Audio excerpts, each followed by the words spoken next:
Most people think they need more motivation. They don't. In fact, the reason you're stuck may have nothing to do with discipline, laziness, or a lack of ambition. What if the real problem is that your brain is doing exactly what it was designed to do? Protect you from risk, from uncertainty, from change. The problem is that the same system designed to keep you safe may also be keeping you stuck. And once you understand why your brain loves comfort and hates growth, you'll stop fighting yourself and start making progress. The problem. Have you ever noticed this pattern? You get excited about a new goal. You decide you're finally going to change. You'll start the business, learn the skill, get in shape, wake up earlier, become more confident. For a few days, maybe even a few weeks, things go well. Then, suddenly, you stop. You procrastinate. You make excuses. You tell yourself you'll start again tomorrow. And before you know it, you're right back where you started. The frustrating part is that you genuinely wanted the change. So why does this happen? Why do people stay in jobs they hate, remain in unhealthy relationships, avoid opportunities they've dreamed about for years? Why do we often choose temporary comfort over long-term happiness? The answer lies deep inside the way the human brain is wired, and understanding this may completely change the way you think about personal growth. The brain's primary job. Here's something most people never realize. Your brain's primary job is not to make you successful. It's not to make you wealthy. It's not even to make you happy. Its primary job is survival. Thousands of years ago, survival depended on avoiding danger. The unknown could kill you. A strange place, a new situation, a risky decision. Uncertainty was a threat. So the brain evolved to prefer what's familiar, even if what's familiar isn't actually good for you.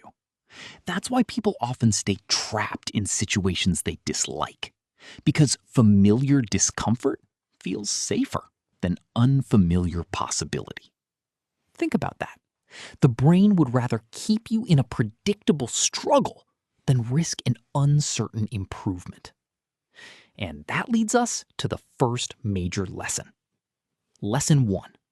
Comfort feels safe, not necessarily good. One of the biggest mistakes people make is assuming comfort equals happiness. It doesn't. Comfort simply means familiar. That's why people can become comfortable being stressed, comfortable being broke, comfortable being unhappy, comfortable settling for less than they're capable of. Because over time, even negative situations become predictable, and predictability feels safe. Imagine someone who has always avoided public speaking. Every time they're given an opportunity, they say no. The immediate result? Relief. The anxiety disappears. The brain rewards the avoidance. But over time, they're also avoiding confidence, growth, and opportunities. Short-term comfort creates long-term limitations. What should the viewer do today? Ask yourself, what discomfort have I been avoiding that could improve my life? Then take one small step toward it. Not a giant leap, just one step. Lesson 2. Your brain overvalues immediate rewards. Now here's where things get even more interesting. Your brain loves immediate rewards. That's why scrolling social media feels easier than learning a new skill. Why watching another episode feels easier than working on your goals. Why junk food often wins against healthy food.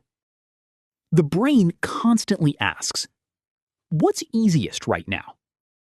Not, what's best for my future? This creates a dangerous trap, because success is usually delayed. The reward comes later. The effort comes now. And most people lose this battle because they're playing the wrong game. They rely on motivation, but motivation disappears. Systems survive. The people who grow consistently aren't always more motivated. They're better at acting before they feel like it. What should the viewer do today? Choose one important task you've been avoiding. Set a timer for 5 minutes. That's it. Start before you're ready. Because action creates momentum, not the other way around. Lesson 3. Growth requires identity change. This is where most self-improvement advice fails. People try to change their behavior without changing their identity.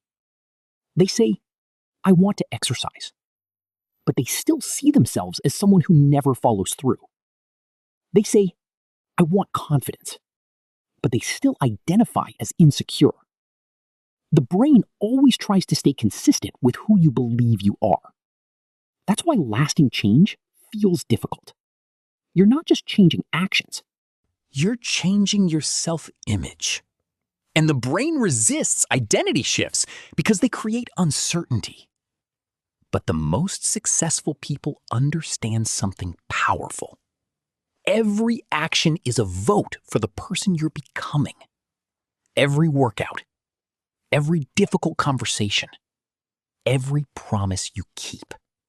You're building evidence. Evidence that you're becoming someone different. What should the viewer do today? Stop asking, what do I want to achieve? Start asking, who do I want to become? Then act like that person for the next 24 hours. Lesson 4. The fear of failure is often the fear of judgment. Most people think they're afraid of failing. Often, they're actually afraid of being seen failing. They're afraid of criticism, embarrassment, rejection, looking foolish. And because of that fear, they never try. But here's the paradox. The attempt they avoid is often the thing that could transform their life. Think about how many opportunities people miss because they're worried about what others might think. A business never started. A skill never learned. A dream never pursued. Not because it was impossible, because judgment felt too uncomfortable. The cost of avoiding embarrassment is often a lifetime of regret. What should the viewer do today? Ask yourself, what would I do if nobody could judge me? Your answer points directly toward your next step. Lesson 5. The life you want is on the other side of discomfort. This may be the most important lesson in the entire video. Growth rarely feels good in the moment. The gym feels uncomfortable. Learning feels uncomfortable. Starting feels uncomfortable. Changing feels uncomfortable. But discomfort is often evidence that you're expanding, that you're becoming capable of something new. The people who achieve extraordinary things aren't fearless. They simply stop interpreting discomfort as danger. They learn to see it as progress. And once you make that shift, everything changes. Because suddenly, discomfort stops being a warning sign. It becomes a compass, a signal that you're moving toward growth, not away from it. What should the viewer do today? The next time you feel resistance, don't immediately retreat. Pause and ask, is this actual danger or is this growth? The answer could change your life. Conclusion. Your brain loves comfort because comfort once helped humans survive. But in the modern world, comfort can become a cage. A cage that keeps people trapped in the same habits, the same routines, the same excuses, the same life. The truth is that growth feels uncomfortable precisely because it's unfamiliar. But every meaningful transformation begins there. Not inside your comfort zone. Outside it. The people you admire aren't different because they never felt fear. They're different because they acted despite it. And the next level of your life isn't waiting for you in comfort. It's waiting for you on the other side of it. If you enjoy learning how the mind works and want practical ideas that can genuinely change your life, subscribe to Rewire Your Brain. New videos every week. Until next time, keep rewiring your brain.